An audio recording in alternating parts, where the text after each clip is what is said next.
liked it. They were very supportive of it, and it was a proud moment for Code NGO, for our organization, that we're able to try something new, and partners like it. Our partners on the ground also liked it, the new look of the training modules we have. So great. Yeah. Thanks, JJ.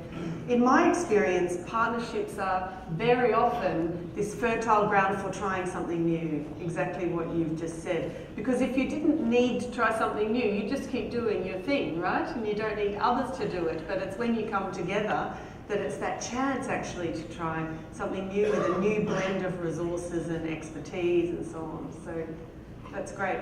So I'm wondering though, how do you make it work on a day-to-day basis? What operational kind of things have you put in place to make this collaboration thing actually work? You know, maybe it's technologies, maybe it's organised ways of meeting, or I don't want to put words in your mouth, but how have you made it work? Just a couple of quick things that help make sure on a day-to-day basis it stays a partnership, a collaboration, not just someone there and someone there doing something. Yep.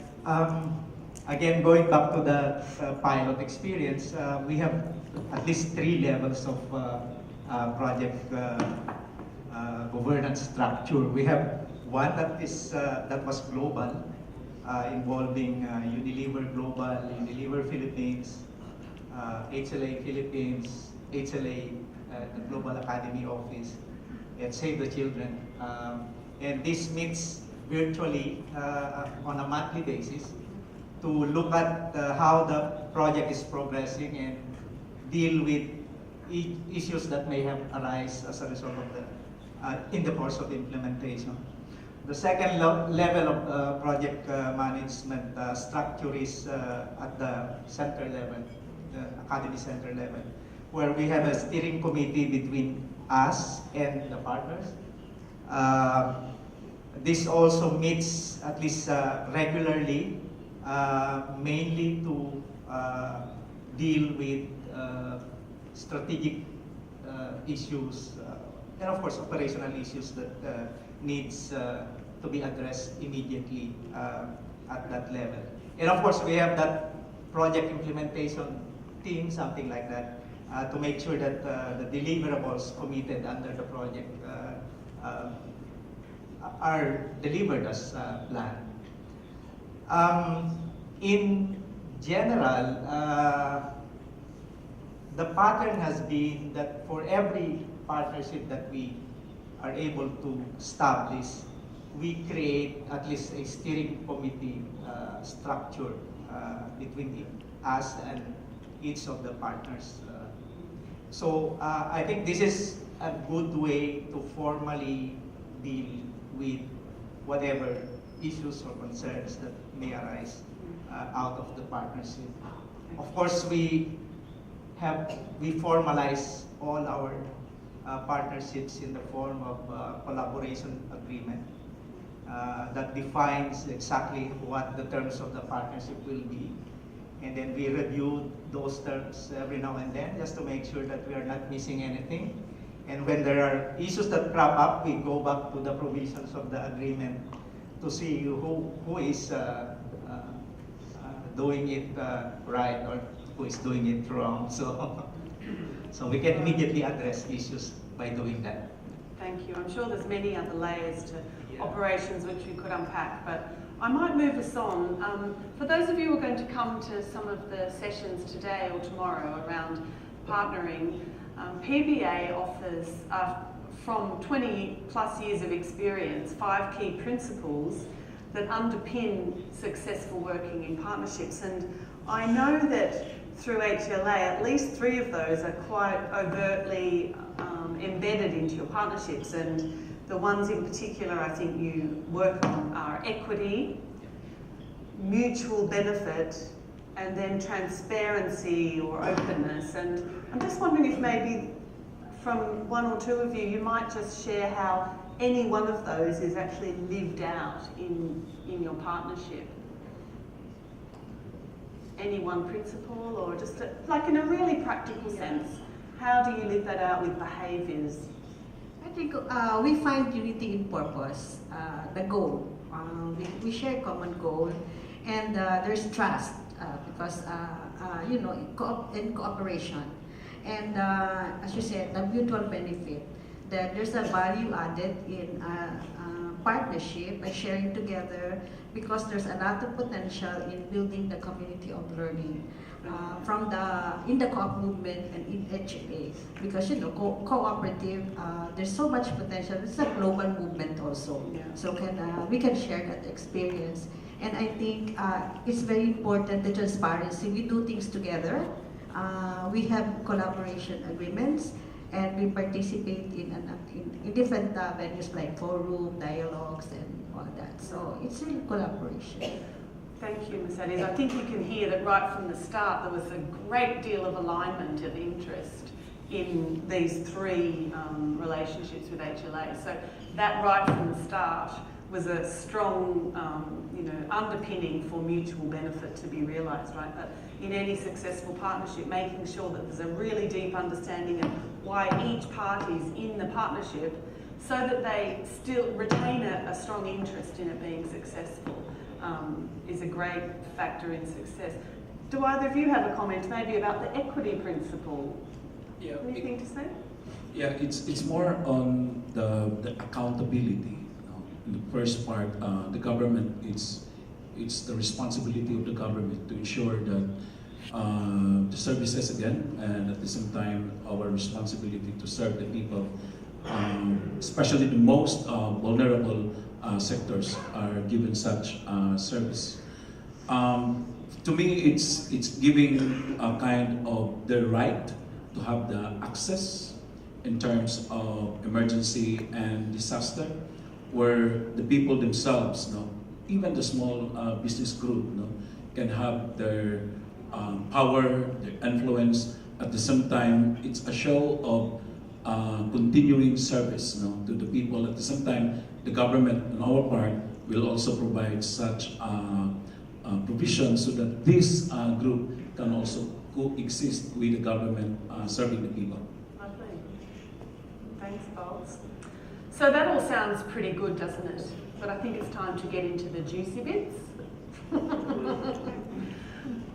It sounds good, your intention is good, the vision is good, but this stuff of collaborating actually can be very challenging. It can be hard work because each organisation has its own culture and language and priorities and ways of working, and all of a sudden you come up against different. Uh-oh. And it starts to get difficult, right? So I'm hoping you guys realise you're amongst friends, and this is not just a showcase of how everything's going amazingly.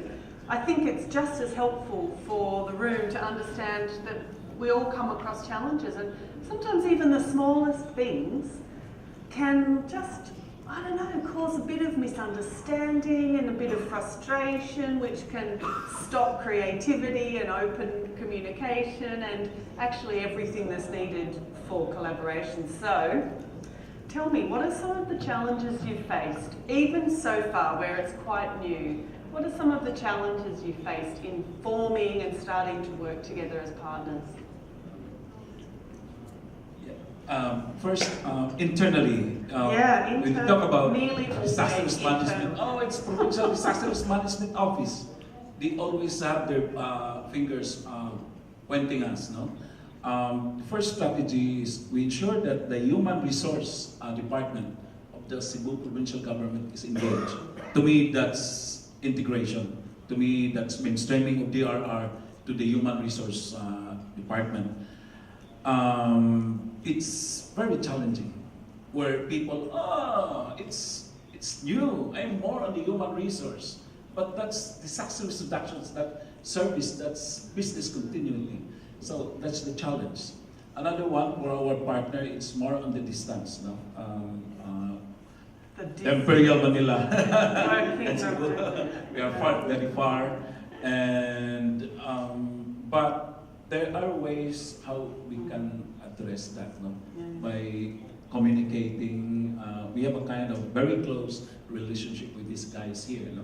But again, it's not easy, but we're there.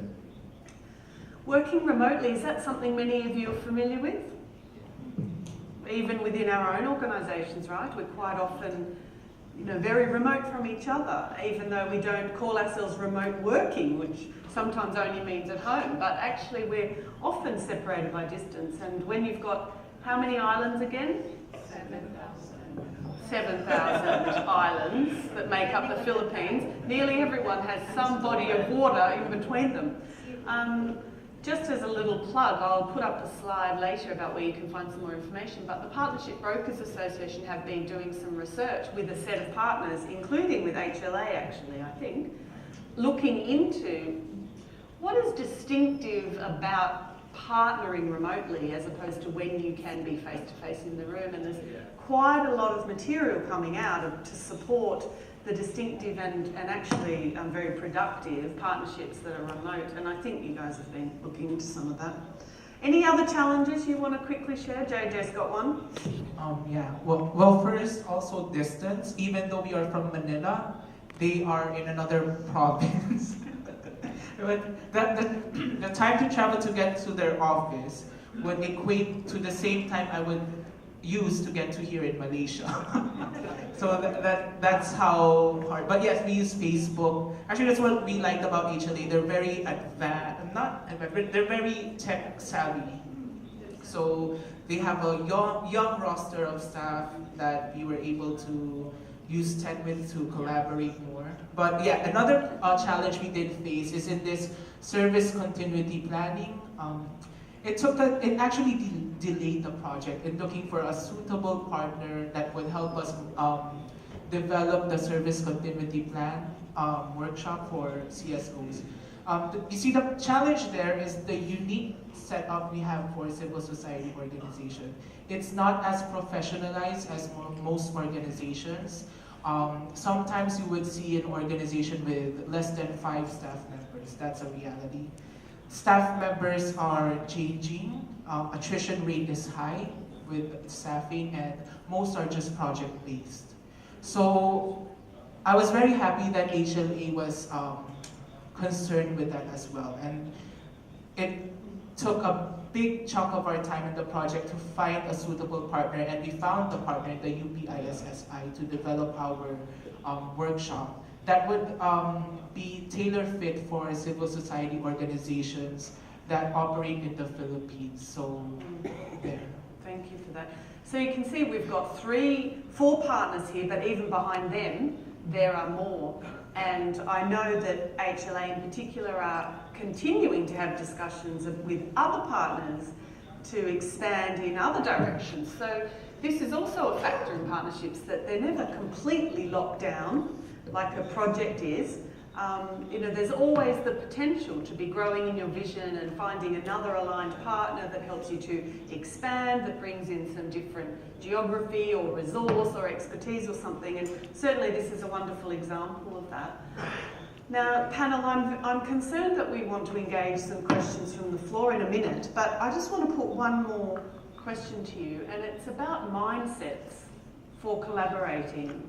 Do you understand what I mean by that? It's sort of the way of thinking and therefore the way of being, the way, we sort of show up as people into a collaboration. I wonder if you can identify any particular mindset that you think contributes to your success so far.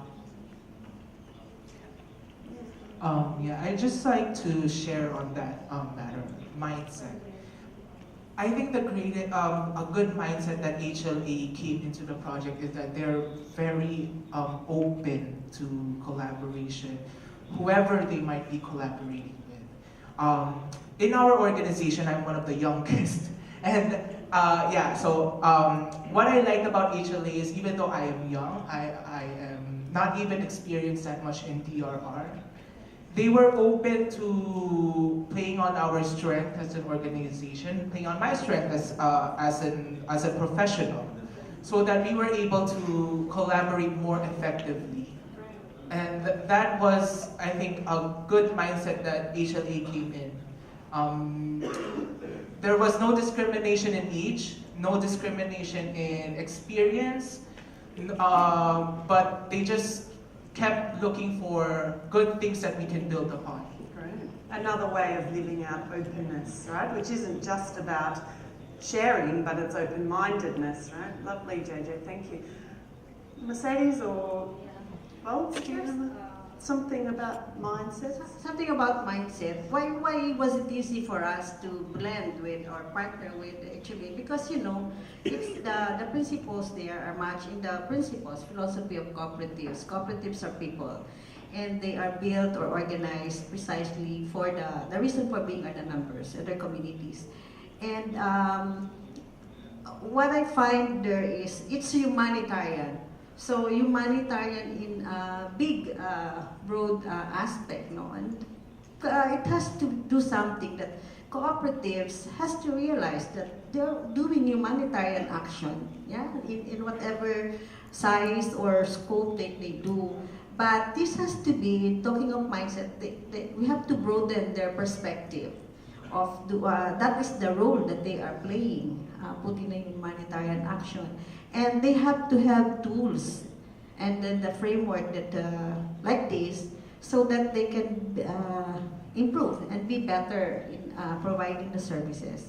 Because while cooperatives are enterprises, business enterprises, they are means, not the end. The end is the social mission that they have.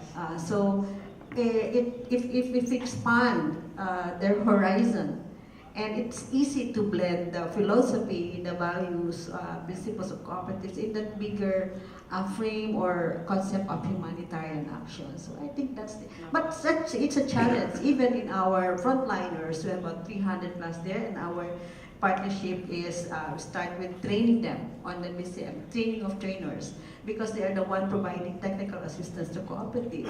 Even that, the field staff also has to grapple about, you have to have a buy-in of what is this BCM, what is this BCP. So that's also about mindset, no? We have to let them embrace and appreciate the value of even these things new to them. Thank you. I have two. Really quick. I want to open to the floor. Inclusive and knowledge management. It's more on the concept of the inclusive principles, and at the same time knowledge management, where you can connect the past, like the CISO's efforts, the government, international organization, and we blend all those things and get the best that is applicable in our area. And to bring that into your partnership. Thank you. Very good. Now I am going to come back to you to wrap us up with a final tip about when you're partnering with government or your own sector. Just one tip for the audience, all right? But first, let's turn to you and invite you to stand up, and someone will find you with a microphone, I believe, or if we used all the microphones up here. No, we have at least one there. So we have two from this central table. We're going to take, say, 2 questions at a time, and then we'll see how we can distribute those to the panel. If there's someone particular you'd like to address your question to, then please do mention that. And also, if you could make it short and sharp and more a question than a comment would be helpful to keep things moving. So I think there were 2 gentlemen just here on this table, yes? Thank you very much. Maybe say your name and then your question and who it's directed to. Buenos días. ¿Me escucha? Soy Roger Mendoza de Perú, de Paz y Esperanza. Y no sé si se pueden poner los audífonos los expositores porque voy a hablar en español y puedan entender las preguntas. Could I just ask, this isn't quite working for me, so could someone prepare to translate the question for us momentarily? You're seeing it? Okay, then I won't see it, that's fine, we'll put it straight to the panel. Sorry, carry on, thank you. Sí. Ok, muy bien. Somos una red de sociedad civil y en ese sentido tengo algunas preguntas. Al expositor de la universidad, bueno, dicho sea de paso, de decir que me ha capturado la atención, muy buena.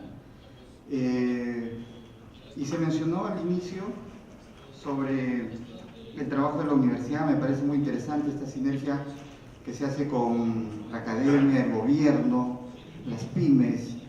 ¿Y cuál es el rol de sociedad civil, por ejemplo, en este trabajo de incidencia, de cabildeo, de la abogacía?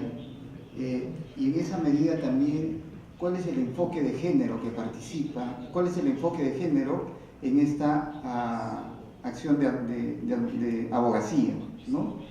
Me parece interesante que puedan participar las pymes, podríamos decir, es un actor de sociedad civil, aun cuando tenga un interés básico, como ustedes lo señalaron, que es generar sus propios ingresos. Y una segunda pregunta nuevamente también respecto al rol de sociedad civil. Se hizo una pregunta interesante: ¿cómo funciona esta colaboración, esta alianza? Se habló de 3 niveles, de un nivel global, de un nivel central, de un equipo de implementación. ¿Está sociedad civil, está la cooperativa o está el liderazgo de organizaciones sociales en este nivel de colaboración? ¿Cuál es su rol? ¿Participan en los espacios de decisión política? ¿Participan en estos análisis, en estas discusiones? ¿O reciben la capacitación de los profesionales entrenados para que puedan funcionar rápidamente? Y en la acción del gobierno, se señala que deben tener respuestas rápidas y tienen los recursos.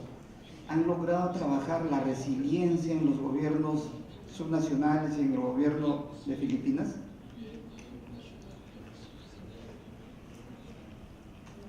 Thank you very much. I think, how many questions were there?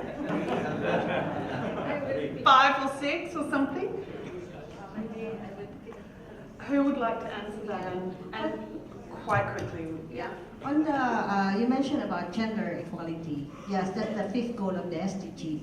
In the Philippines, like CDA, we had, it's a policy of government, yeah? And we had issued the memo circular on the guidelines of mainstreaming gender in cooperatives, and we have provided GAD assessment tool framework for cooperatives so that they will easily, it's part of the required report that they have to submit to CDA. And we had we had recently the 3rd Gender Development Summit, and we talk about PCM, BCP with gender equality. So that's, and we do a lot of, every year in the regions they do gender congresses. So it's very much part of the, and we have, even in our management information system, we do track gender and development progress in the years. Is there something for you, JJ, around CSO's participation in particularly political processes, yeah? Yes. So the role of CSOs is actually found and it is enshrined in our local government code of the Philippines. We are actively participating with local policies, and that is also one of the main agendas of Code NGO is we support our member organizations by capacity building interventions, and that is our project with HLA. That's how we work together. They allowed us to change how we deliver our capacity building interventions so that they may be better able to advocate DRR policies in their local communities. And so that's how CSOs operate, and that's how HLA supports civil society organizations in the Philippines. Thank you. I know there's probably lots more we could unpack with your question there, but I'm going to open up for, I think we have one down here. Is this right? Do you have a question? Yeah? Thank you, yeah. And then we'll on this back table here after this lady. Can you tell us your name first? Lorraine from the Philippines. I think it's clear to us in relation to collaboration and partnership that it's about people, it's about relationship, and therefore my question is, how do you keep the relationship alive, going and moving, and therefore it contributes to really sustaining the partnership? Thank you, and we'll take one, yes, and then we'll see how they blend together, right? Thank you. Oh, I need my headphones again. My name is Peter from Nigeria. Can you tell me how long it takes to get some kind of agreement going? Great, thank you. How about we take that one first and give that to Dong? Yeah. And then we'll ask the rest of you. Quick thing about what it takes to keep it alive, yeah. In terms of, let me answer the second question first. Yeah. In terms of the length, it varies depending on the nature of the organization. Based on experience, signing an agreement with a local government unit, for example, goes through a long process. The provincial governor cannot just sign an agreement without an authorization given to him by the provincial legislative council. So it sometimes takes a long time to really sign an agreement. For civil society organizations, it can be faster, easier, because decision making is not really that bureaucratic, and that it doesn't really take so long. Yeah, there's a pattern. If you are working with a government institution, you would expect a longer time to come up with something. I think I would like also to respond on behalf of the Academy on the first question from Lorraine. The way we really do this is at least keep the communications going between us and the partners. We attempt to bring each of our partners into a face-to-face kind of forum, at least every 6 months, just to keep the relationship going and very alive. In those forums we use to discuss, are there any issues or problems that we can address? How can we do better as we move forward in the relationship? Are there new opportunities that we can discuss to work on together in the future? Those kinds of things. And then we also visit them in their offices. And as I earlier mentioned, in the steering committees, we at least get to meet on a regular basis with them. So. Thank you. Does that cover it on keeping it alive? Yeah? Yeah, I think it's this human element, as you say, and mechanisms for communicating, but also the mindset that we're in this together, the principle of equity, that we'll explore problems together, address them together, make joint decisions, this kind of thing, which is about addressing power imbalance. Huh? And some of this we're going to explore in the coming session, so there's a little promo. Shall we have this question here? And any more? I think you've been waiting a while too, here in the middle table. Thank you. So, just behind you there. Right here. There. Great. We'll take 2 and then we'll see. I'm trying to spread around the tables, huh? Hello. Thank you very much. I'm Agnes Mamboji from Malawi. Hi, it was good to learn about the project, the collaboration. I can relate to the experience because it is one of the emerging issues, like in Malawi, of how to do things. Organizations are coming together so that they can complement each other when they are going to community, than for each individual organization to go and meet the same community for different skills that they are going to support the community with. But I would like to learn from the panel or everyone here how like funds are managed. Like for the case, if it's one source, if it's an individual organization's source management, like there are 4 organizations and each organization is receiving funds which they are managing on their own. Like how is that monitored so that things are working well? Or if it's one organization managing the funds for the others, what processes are there to make that the process whereby the others can get the fund is efficient and not frustrating? Great. Yeah. Thank you. Terrific question. We'll just hear from this gentleman. Good morning. My name is Bruno. I'm with the International Federation of the Red Cross. I've been involved in an initiative called Partners for Resilience, and was part of setting it up. And my question is, how important is the availability of funding, externally as an incentive for partnerships? And I'm not entirely clear, where your funding is coming from, but is it, we experience that if donors are interested in partnerships and they support it, all of a sudden we're very willing and able to collaborate. But if there's no external funding, would you have done the same? And I would just like to hear, is this mainly internal funding or is it also external funding as an incentive for collaboration? So. Well, that's nice, these two on money come together. I think perhaps can we let Don go first, a little about the, because there's two scenarios really. Again, I'll try to respond to Bruno's question first about funding. In the pilot phase, we got funding from Unilever Global to get the trainings going. In fact, because realizing that that funding will end within 15 months, in the middle we started talking about how do we sustain this, how do we get this going without Unilever funding.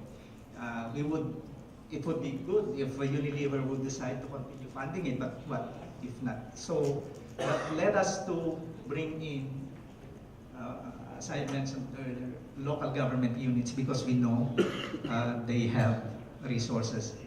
You just probably need to convince them to invest those resources in business continuity.